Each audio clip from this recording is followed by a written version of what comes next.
رب کی بارگاہ میں پیش ہوئے، عرض کیا یا رسول اللہ ایک گروہ مان گیا ہے، دوسرے گروہ نے ساری باتیں مان لی ہیں، پر تجھے دیکھنے کی شرط رکھی ہے، تو کیا تو دکھائے گا ان کو اپنے آپ، یہ تجھے دیکھ کر مان لے؟ تو رب کائنات نے بھی وہ سابقہ جواب دیا، فرمایا میں دکھانا نہیں چاہتا، یہ دیکھنے کی صلاحیت نہیں رکھتا، پر محبوب ایک جواب میں نے 1,24,000 کم و پیش انبیاء کو پیچھے نہیں دیا، وہ تمہیں دینا چاہتا ہوں، وہ جواب میں نے پیچھے کسی کو نہیں دیا، وہ تمہیں دینا چاہتا ہوں۔ فرمایا وہ جواب کیا ہے؟ فرمایا محبوب اگر میں نے دکھانا ہوتا تو 1,24,000 انبیاء کا پروٹوکول کیوں بھیجتا، یہ کائنات کیوں بناتا؟ محبوب اگر میں نے اپنا آپ دکھانا ہوتا تو تجھے وجہ تخلیق کائنات کیوں بناتا؟ محبوب جو جواب تجھے دینا چاہتا ہوں وہ یہ ہے کہ محبوب جو شخص یہ کہتا ہے کہ میں رب کو دیکھنا چاہتا ہوں، اے محبوب میری حقیقت کا مظہر عدم بن کر کے میری جگہ پر اے محبوب تو اپنے آپ کو پیش کر اور انہیں بتا جو مجھے دیکھنا چاہتا ہے وہ تجھے دیکھے، جو تجھے دیکھے گا وہ مجھے دیکھے گا، نہیں تیرے رسول فقط عطا اللہ، جو تیری اطاعت کرے گا وہ میری اطاعت کرے گا، قل ان کنتم تحبون اللہ فاتبعونی یحببکم اللہ، جو مجھ سے محبت کرنا چاہتا ہے محبوب وہ تجھ سے محبت کرے۔ فرمایا وَلَوْ أَنَّهُمْ إِذْ ظَلَمُوا أَنفُسَهُمْ جَاءُوكَ فَاسْتَغْفَرُوا اللَّهَ وَاسْتَغْفَرَ لَهُمُ الرَّسُولُ لَوَجَدُوا اللَّهَ تَوَّابًا رَحِيمًا، جو مجھ سے بخشش مانگنا چاہتا ہے محبوب کو تیرے دروازے پر آئے، تو معاف کرے گا؟ تو فرمایا میں انہیں معاف کر دوں، اگر تو نہیں معاف کرے گا تو فرمایا میں معاف نہیں کروں۔ اور اگلی بات کیا فرمایا؟ محبوب انہیں بتا دے رَأَيْتَ الْمُنَافِقِينَ يَصُدُّونَ عَنْكَ صُدُودًا، محبوب جب تو انہیں میری طرف بلاتا ہے تو خوشی سے سارے بھاگے آتے ہیں کہ رب نے بلایا، اور محبوب جب تو انہیں اپنی طرف بلاتا ہے تو ماتھے پر بل پڑتی ہے اور دل گھٹنے لگتا ہے، سینہ کمزور ہونے لگتا ہے، تو انہیں بتا دے جو تیری بارگاہ میں نہیں آنا چاہتا، رَأَيْتَ الْمُنَافِقِينَ يَصُدُّونَ عَنْكَ صُدُودًا، جو تیرا نہیں بن سکتا تو میرا بننے کی کوشش نہ کرے، میں اسے اپنا بنانا۔ محبوب جو مجھے دیکھنا چاہتا ہے وہ تجھے دیکھے، قالت الاعراب آمنا قل لم تؤمنوا، علامہ بیزاوی نے لکھا، علامہ حجر اسقلانی نے لکھا، شیخ عبدالحق محدث دہلوی نے لکھا، فرمایا رب کہتا ہے کہ اے یزمان کی مسجد میں بیٹھ کر میلاد مصطفیٰ سننے والوں، میں تمہارا براہ راست رب ہوں نہیں، میرا تمہارا کوئی تعلق نہیں ہے، مت کسی غلط فہمی میں رہو، میرا تمہارا کوئی تعلق نہیں ہے۔ فرمایا مجھے ماننا ہے تو قالت الاعراب آمنا، میرے محبوب کی بارگاہ میں آ جاؤ اور وہاں کھڑے ہو کر اس بات کا اعلان کرو کہ رب تجھے رب اس لیے مان رہے ہیں کہ تو رب مصطفیٰ ہے، تجھے رب اس لیے مان رہے ہیں کہ تو رب مصطفیٰ صلی اللہ علیہ وسلم۔ اب اس ایمان کے معاملے میں اگلی بات بخاری شریف کے اندر آتا حضرت قتادہ رضی اللہ تعالیٰ عنہ، جب آقا علیہ السلام نے فرمایا نا کہ لوگوں جس نے خدا کو دیکھنا ہے وہ مجھے دیکھ لے، مجھے دیکھ لے، حضرت قتادہ رضی اللہ تعالیٰ عنہ فرماتے ہیں کہ رب کے ہونے کی دلیل پر آقا علیہ السلام نے اپنے کردار کو پیش کیا، یہ معاملہ رب کی ذات کا ہے۔ اور شیخ عبدالحق محدث دہلوی رحمۃ اللہ تعالیٰ کے پاس دورہ حدیث پڑھایا جا رہا تھا، ایک طالب علم آ کر کے بیٹھ گیا، وہ بھی دورہ حدیث پڑھ رہا تھا، اس نے وحدت الوجود پر بحث ہو رہی تھی، اس نے سوال کھڑے ہو کے کر دیا، حضور میرا ایک سوال ہے وحدت الوجود پر، نوجوان طبقہ میری طرف بڑی متوجہ رہنا، بڑی غور سے، ہمارا ذہن بڑا جلدی پراگندہ ہوتا ہے وحدت الوجود پر۔ علماء فرماتے کہ وحدت الوجود پر کہ خدا کے ایک ہونے پر کبھی بحث نہ کرے، دلیل نہ مانگے، ایمان کسی وقت بھی پھسل سکتا ہے، یہ نازک معاملہ ہے۔ وحدت الوجود پر بات ہو رہی تھی، دلائل دیے جا رہے تھے کہ خدا ایک ہے، علم کی بنیاد پر ثابت ہے۔ ایک طالب علم کھڑا ہوا، اس نے کہا حضور میں ساری بات آپ کی مانتا ہوں، تسلیم کرتا ہوں کہ جو بات آپ نے فرمائی وہ درست فرمائی کہ خدا ایک ہے۔ آپ سے لے کر اوپر تک تمام محدثین سند کے ساتھ، روایات کے ساتھ، مستند کتب میں ائمہ نے، مجتہدین نے، محدثین نے بیان فرمایا کہ خدا ایک ہے۔ یہ کتابوں سے بات ثابت ہے، خدا ایک ہے۔ مگر حضور میں چونکہ شاگرد ہوں، آپ استاد ہیں، میرا ایک سوال ہے ذہن میں برا کہ 99% کتابوں سے یہ بات ثابت ہے کہ خدا ایک ہے، پر میرا ایک سوال ہے، وہ 1% سوال ہے۔ کسی ایک مورخ نے بھی، محدث نے، مجتہد نے، امام نے کتاب دے اندر یہ گل نہیں لکھی کہ خدا کتاباں تو ثابت ہے کہ ایک ہے، مگر اساں اکھاں نال بھی ویکھیا ہے کہ خدا ایک ہے۔ یہ گل کسی نے نہیں لکھی، یہ بات کسی نے نہیں لکھی کہ ہم نے آنکھوں سے دیکھا بھی ہے کہ خدا ایک ہے۔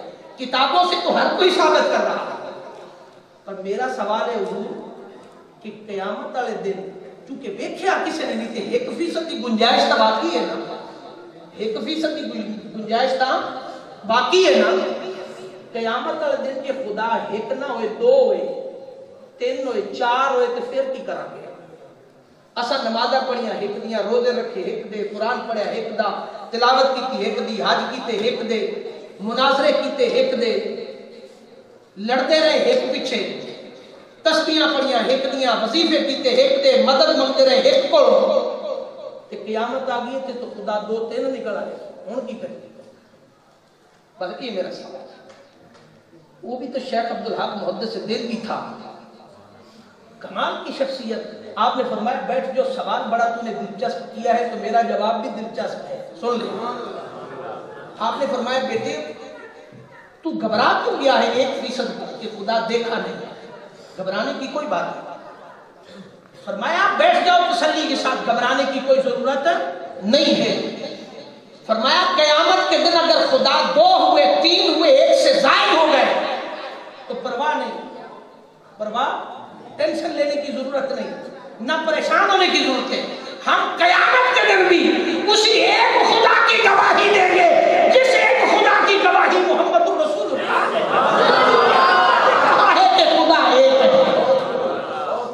اساں تو خدا نو منیا ایک خدا نو محبوب دے کہنے تھے تے ویکھیا تاسی بھی کوئی نہیں، ویکھیا تاسی بھی نہ صحابہ نے کسی نے کہا کہ ہم نے دیکھا ہے، کسی نے نہیں دیکھا۔ آج تک اس خدا کو مان رہے ہیں تو مصطفیٰ کی زبان پر اعتماد کر کے، ایمان بمانا بھروسہ، آقا کی زبان پر اعتماد کیا ہے تو شریعت کی عبارت کھڑی ہے۔ حضور کی زبان نکال دے تو پیچھے بچتا ہی کچھ نہیں۔ تو لوگوں کو یہ بات پتہ نہیں کیوں نہیں سمجھ آتی، لوگوں کو یہ بات کیوں نہیں سمجھ آتی کہ ایمان تو حضور کو ماننے کا نام ہے، حضور کو ماننے کا نام ہے۔ دیکھیں نا، آپ طلباء کو یاد کرواتے ہو، خود پڑھتے آمنت باللہ و ملائکتہ و کتبہ و رسلہ والیوم الآخر والقدر خیرہ و شرہ من اللہ تعالی والبعث بعد الموت۔ کہ ایمان یہ صرف نہ یاد ہے کہ کوئی نہیں، گھٹ گھٹ نہ بولے، بولی بولے نا، ایتھے پتہ لگ گیا کہ ساڑھے ایمان دا تے ساڑھے تقوی دا تے زہد و ورا دا 2-3 مقامات ہیں جتنے پتہ چلتا ہے۔ ایک نماز جنازہ پڑھن لگیا تو اس لیے نماز جنازہ پڑھن لگیا، سب تو پہلے جو امام دے پیچھے کھڑوتا ہوں وہ کہنا ہوں امام صاحب ایک باری نماز جنازہ کا طریقہ تو دس دے۔ تو کتنی شرم کی بات ہے، کتنے ڈوب مرنے کی بات ہے کہ نماز جنازہ کو سکھ اور ہندو پڑھنے تو نہیں آئے نا، مسلمان ہی آئے نا۔ مسلمانوں کی نماز جنازہ میں ضرورت پڑ جاتی ہے کہ نماز جنازہ کا طریقہ بتا دیں۔ 6 کلمے اور ایمان کی صفتیں اگر نہ آئیں، داڑھی سفید ہو جائے اور اللہ اللہ کرنی نہ آئے تو سوچنے کی بات ہے نا، سمجھنے کی بات ہے کہ قبر میں جا کے کیا جواب دیں گے۔ اور میں آج بھی آپ کو وصیت کرتا ہوں، نصیحت کرتا ہوں کہ بوڑھے ہونے کے بعد بھی اگر ایمان کی صفتیں یاد نہیں ہیں، 6 کلمے یاد نہیں ہیں، تے قاری صاحب دا گوڈا آ کے نپیا کرو ذرا شام میں ویلے ٹائم آ کے، جس لئے مسجد کوئی نہ ہوئے تو نہ قاری صاحب ذرا خیال کرو میری چٹی داڑھی توتریا پوتریا والا میں ہو گیا تو میں نے ایمان دیا صفتاں نہیں ہوندیاں، اور کسی نے نظر سے پر لفظ کر کے میں نے یاد کروا دیا۔ آقا نے فرمایا کہ جو یہ شخص شرم اتار کر کے اپنا قرآن درست کر لیتا ہے، اپنی عقائد کی بنیاد درست کر لیتا ہے اور اس نے شرم محسوس نہیں کی، فرمایا اس کو میری شفاعت کی خیرات مل جائے گی.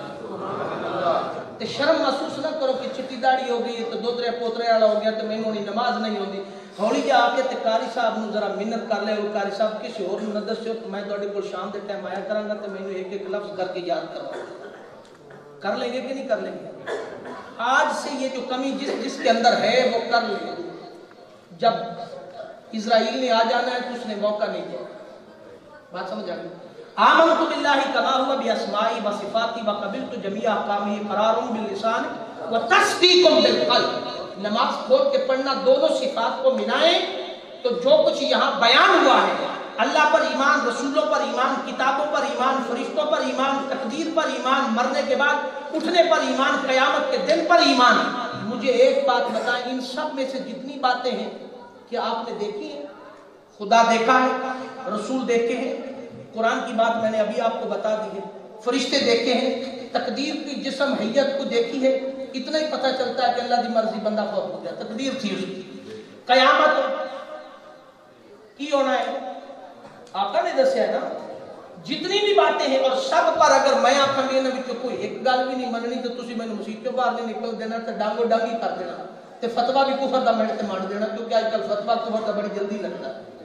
بات سمجھ آئی کہ نہیں؟ انہاں کہ علوی صاحب نے کہا کہ بھی ایمان دی صرف منن دی ضرورت ہے کوئی نہیں. تے جے میں طالب علم بن کے تواڈے کول سوال کراں کہ انہاں وچ جڑیاں ہیں ساری چیزاں بیان ہوئیاں انہاں چ تسی ویکھی تے ایک بھی چیز کوئی نہیں, انہاں وچوں چیز ویکھی تے ایک بھی تے منی جاندے ہو, اور نہ منن والے تے فتوا بھی کفر دا لا دیندے تے من بھی رہے ہو. تے مینوں یہ دسو کہ مان کے کہنے دے رہے ہو, کس کے کہنے پر مانا جا رہا ہے؟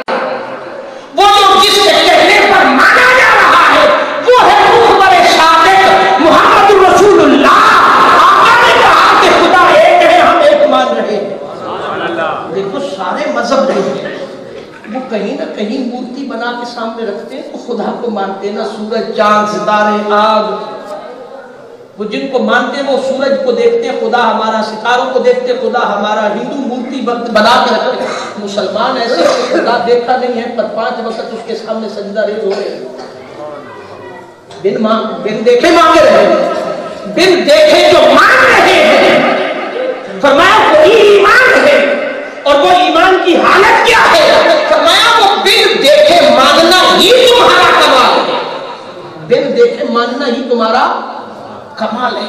امام اعظم ابو حنیفہ رضی اللہ تعالیٰ عنہ کے اساتذہ میں سے تھے حضرت بابا بہلول رضی اللہ تعالیٰ عنہ. مجذوب تھے, مجذوب.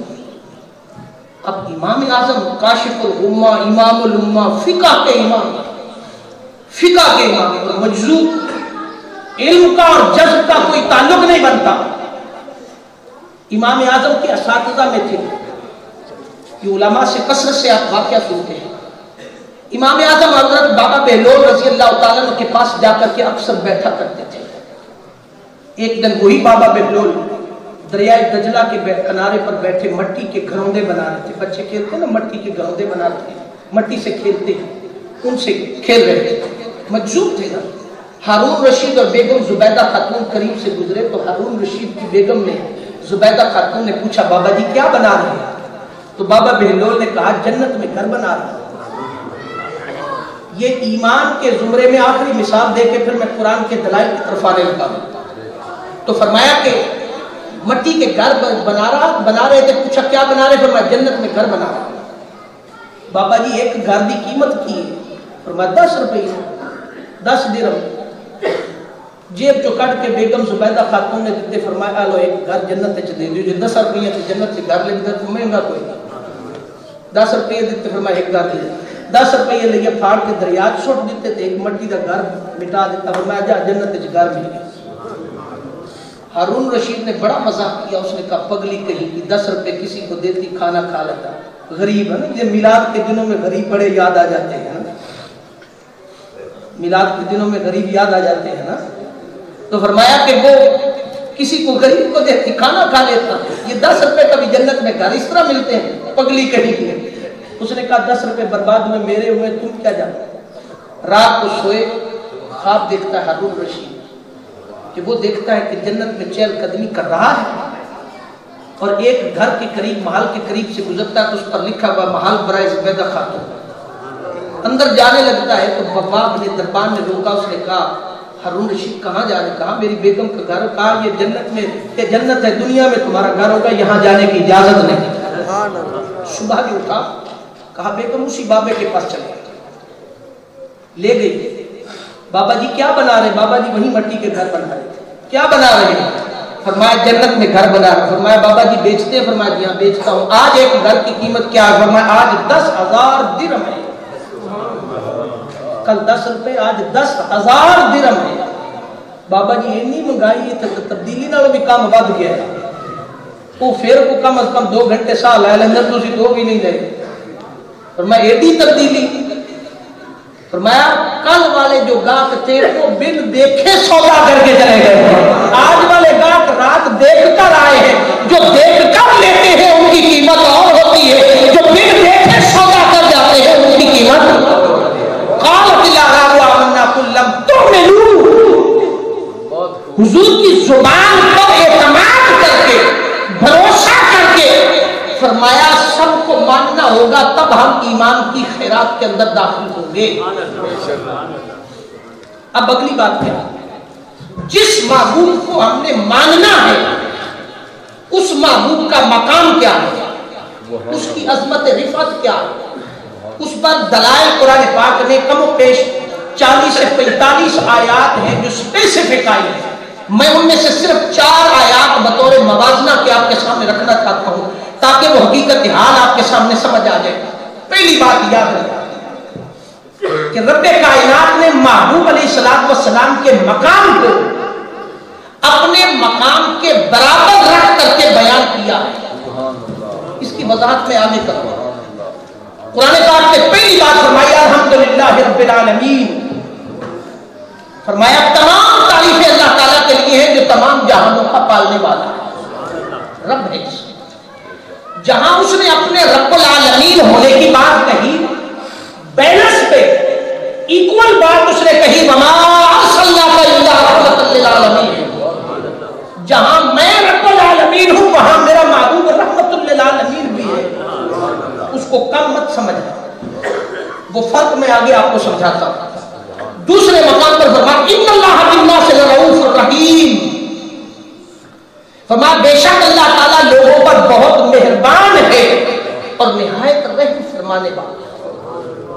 اپنی شان رحیمانہ کو بیان فرمایا کہ کوئی مت سمجھے کہ میری شان رحیمانہ ہے تو جس کو میں نے وجہ تخلیق کائنات بنا کر کے بھیجا اس کا کوئی مقام نہیں۔ فرمایا یہ سورہ توبہ کی آیت نمبر 128 کے اندر فرمایا لقد جاءکم رسول من انفسکم عزیز علیہ ما عنتم حریص علیکم بالمؤمنین رؤوف رحیم، بے شک تمہارے پاس لائے تم میں سے وہ رسول جو جن پر تمہارا مشقت میں پڑ جاتا، ان کا تکلیف میں پڑ جانا، تمہاری تکلیفوں کو دیکھ کر وہ حفظ کرنے والے ہیں، وہ تم پر حریص علیہ ما عنتم ہیں، جب تمہیں تکلیف ہوتی ہے تو وہ خود مشقت میں پڑ جاتے ہیں،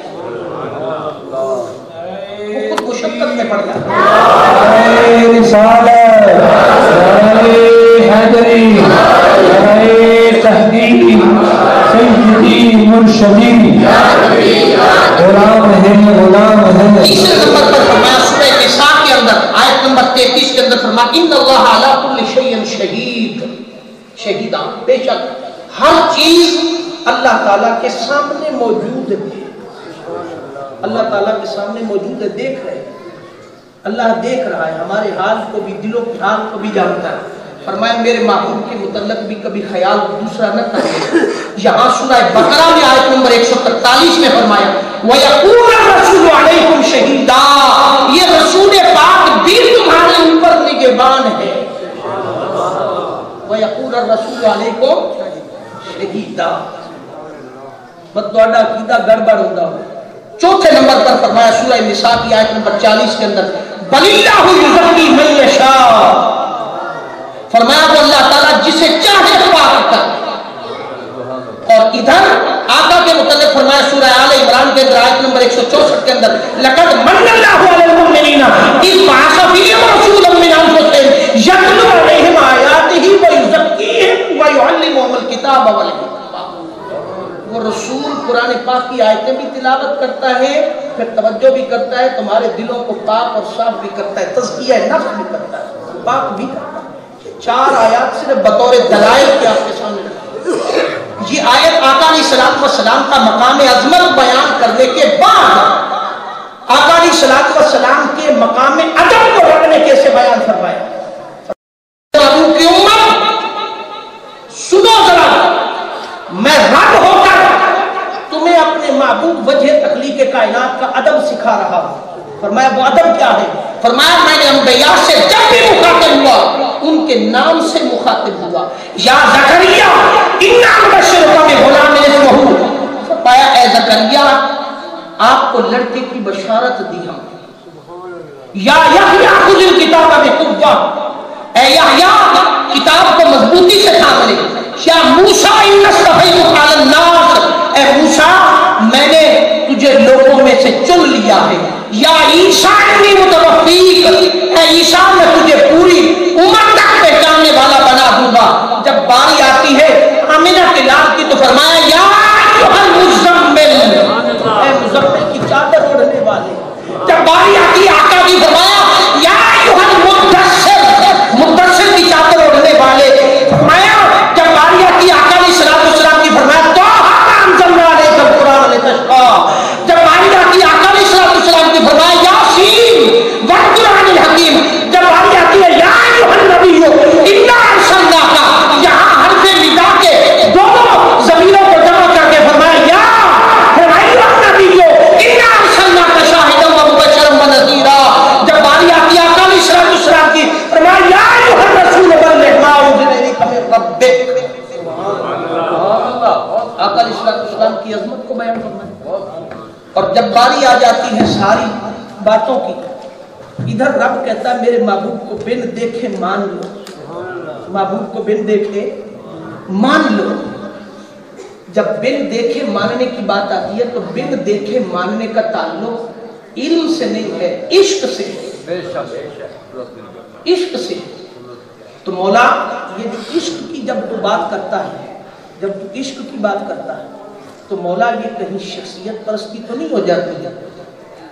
لوگ کہیں گے کہ دیکھو ہر وقت محبوب کی زلفوں کی باتیں کرتے ہیں، کبھی ان کے رخ رخسار کی باتیں کرتے ہیں، کبھی چہرہ بدحا کی باتیں کرتے ہیں، کبھی ان کی زلفوں کی باتیں کرتے ہیں، کبھی میلاد مناتے ہیں تو حضور کی باتیں کرتے رہتے ہیں، رب کی باتیں نہیں کرتے، اور حضور کی اتنی باتیں کرتے کرتے کرتے حضور کو رب سے ملا دیتے ہیں کہ رب نال ملاؤن والی جڑی پریشانی ہے انہوں اج دلوں کڈ چھڑو۔ محبوب رب کے ساتھ کبھی نہیں ملتا۔ ہم حضور کا میلاد منا رہے ہیں، میلاد اس کا منایا جاتا ہے جو پیدا ہو، میلاد اس کا منایا جاتا ہے جو پیدا ہو، اس کا میلاد نہیں منایا جاتا جو پیدا نہ ہو۔ فرمایا رب پیدا نہیں ہوا، ہم رب کا میلاد نہیں مناتے، حضور پیدا ہوئے حضور کا میلاد مناتے ہیں۔ حضور کا میلاد منا کر رب کے ایک ہونے کی سب سے بڑی دلیل دیتے ہیں کہ مولا تو ایک ہے، تو پیدا نہیں ہوا، محبوب کو پیدا کیا گیا ہے، اس لیے حضور کا میلاد مناتے ہیں۔ شیخ الاسلام ڈاکٹر محمد طاہر القادری فرماتے ہیں کہ میلاد حضور کا منانا یہ رب کائنات کی توحید پر سب سے بڑی دلیل ہے، سب سے بڑی دلیل۔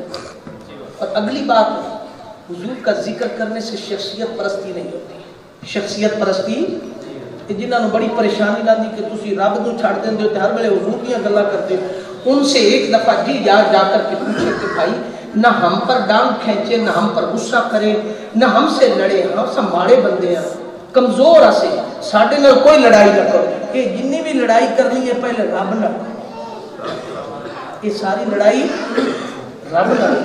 رب کو پوچھتے ہیں کہ مولا تو کہیں شخصیت پرستی نہیں کر رہا، تو کہیں شخصیت پرستی نہیں کر رہا، تو ایسی ایسی باتیں کر رہا ہے کہ لگتا ہے کہ سب سے بڑا شخصیت پرست مولا تو ہے۔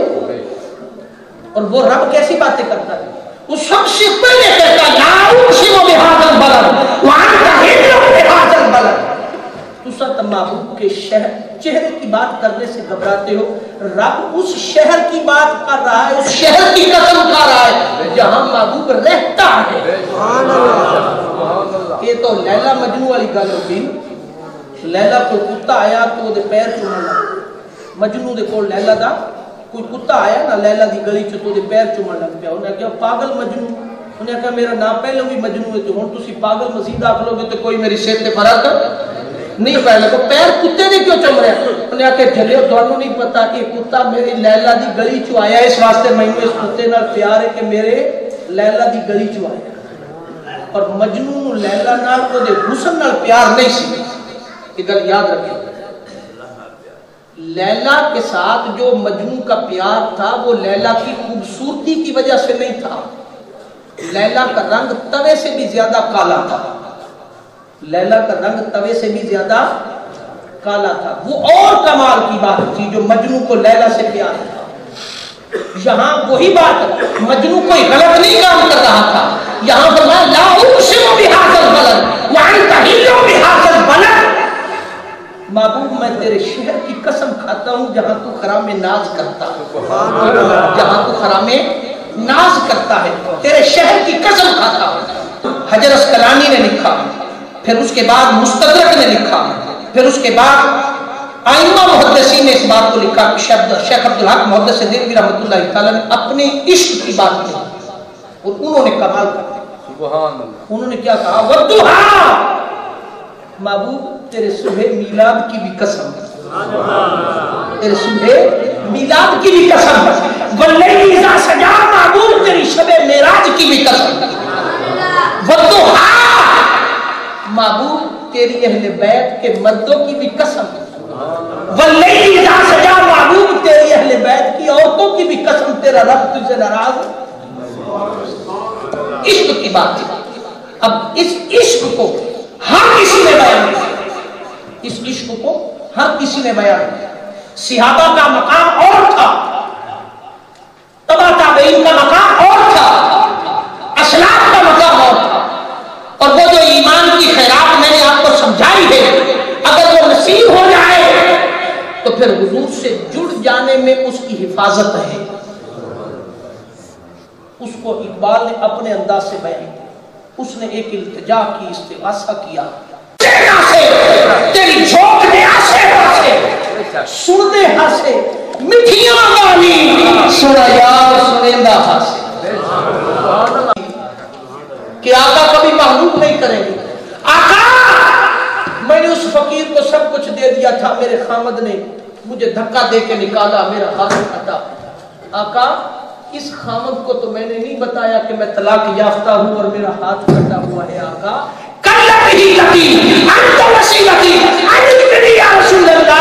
یہ پکارتی ہوئی زمین پر گر پڑی، آنکھ لگ گئی، اور پتہ ہے آنکھ لگ جائے تو پھر کرم بھی ہو جائے گا۔ امام نبھانی فرماتی آنکھ لگنے کی دیر تھی کہ سرکار تشریف لے آئے، جب سرکار تشریف لائے فرمائے بیٹی کیا بات ہے؟ فرمایا آقا سب کچھ جانتے ہو پھر بھی پوچھتے ہیں، کہو تو سنا دیتی ہو۔ فرمایا نہیں بیٹی معلوم ہے۔ فرمایا چاہتی کیوں؟ فرمایا آقا اس خاوند کو تو نہیں پتا کہ میرا ہاتھ پھٹا ہوا ہے اور میں طلاق یافتہ ہوں، اگر اسے پتا چل گیا کہ میرا ہاتھ پھٹا ہوا طلاق یافتہ ہوں، یہ مجھے دھکے دے کے نکال دے گی۔ تو اس فقیر نے کہا تھا کہ آقا کبھی محروم نہیں کریں گے، آقا کیا میں معاشرے کے دھکے کھاتی رہوں گی غلام آپ کی ہو کر، غلام آپ کی ہو کر؟ یہی فکر منہاج قرآن دے رہی ہے کہ امت ہم آقا کی غلامی کا کام بھی بھریں اور در در کے بیٹی نے بازو اوپر کیا، سرکار نے کرم فرمایا، وہ کٹا ہوا ہاتھ مکمل ہو گیا۔ اس کو امام نبھانی نے لکھا ہے۔ ملاقات کر، اس نے کہا ماجرا کیا تھا؟ اس نے کہا بس یہ ماجرا تھا، یہ میرا معاملہ تھا۔ جب اس نے بات بتائی تو اس نے کہا میں بڑا خوش قسمت ہوں کہ مجھے آقا کی ذات سے محبت اور عشق کرنے والی خاتون ملی۔ یہ بات کر سید قاسم علی شاہ صاحب رحمۃ اللہ تعالیٰ کے درجات کو بھی بلندی عطا فرمائے۔ میرا اور آپ کا آنا یہاں رات کے اس حصے میں بیٹھ کر حضور کا ذکر کرنا بھی اپنی بارگاہ کے اندر اللہ پاک شرف قبولیت عطا فرمائے۔ ان کی اولاد کو اللہ پاک استقامت عطا فرمائے کہ حضور کے نغمے الاپتے رہیں، حضور کا ذکر جاری رہے، آپ سنتے رہیں اور استفادہ کرتے رہیں۔ حضور کی ذات سے محبت، حضور کی آل سے محبت ہمیشہ ہماری قائم رہے۔ رب کائنات ہماری حاضری کو قبول فرمائے۔ وما علینا الا البلاغ۔